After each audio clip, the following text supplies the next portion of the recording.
Oui, on se retrouve aujourd'hui à l'Open de Vendée pour parler un peu de toutes les coulisses, tout ce qui se passe dans la semaine de préparation. Et pour cela, je suis avec Maxime Coutan. Donc, est-ce que vous pouvez nous expliquer un peu tout ce qui s'est passé justement depuis vendredi dernier? Toutes les petites mains, qu'est-ce qu'elles font?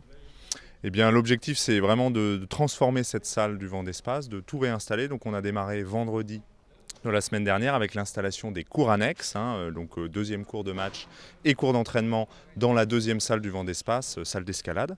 Et puis on a démarré ce lundi, là en début de semaine, pour l'installation du cours central qu'on voit juste derrière nous.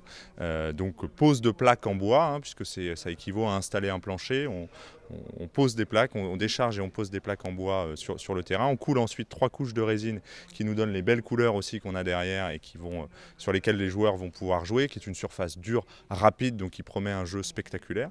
Et puis là, on est à quelques heures du premier coup de raquette, puisque dimanche auront lieu les qualifications sur ces différents cours. Et donc on est en train de s'affairer à poser les derniers éléments de décoration du stade, avec l'habillage des tribunes et puis la partie panoptique pour mettre en avant tous les partenaires qui soutiennent l'événement. Ça représente à peu près 250 bénévoles et tous ces gens-là, ils s'affairent pour que ce soit un vrai spectacle. C'est ça, est-ce que vous pouvez nous raconter un peu comment on fait ça? Ouais, déjà on a une superbe implication effectivement 250 personnes et je tiens à les remercier qui nous aident dans la préparation et la conduite de l'événement. Donc quand je dis préparation, c'est la fameuse semaine qu'on vient de balayer rapidement. On ne peut que saluer leur engagement parce que c'est tout ça qui favorise la réussite d'un événement et qui nous permet après de se concentrer sur toute la partie spectacle qui a lieu encore une fois derrière nous sur le cours central. Nous on a vraiment cette volonté de créer un spectacle fort avec des artistes, des artistes tennistiques, de rendre vraiment le spectacle tennis en mode spectaculaire, c'est le cas de le dire.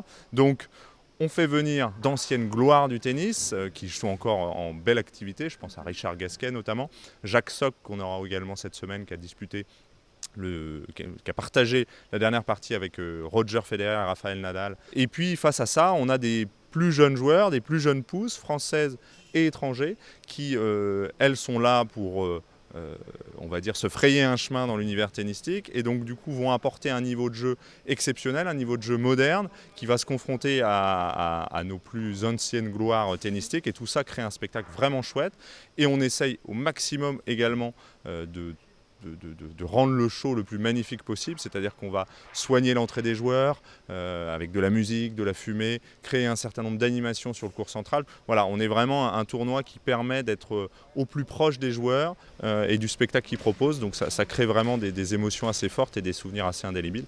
Moi-même, je me souviens quand j'étais jeune, quand j'assistais à ces tournois-là, ça me donnait encore plus envie de jouer au tennis.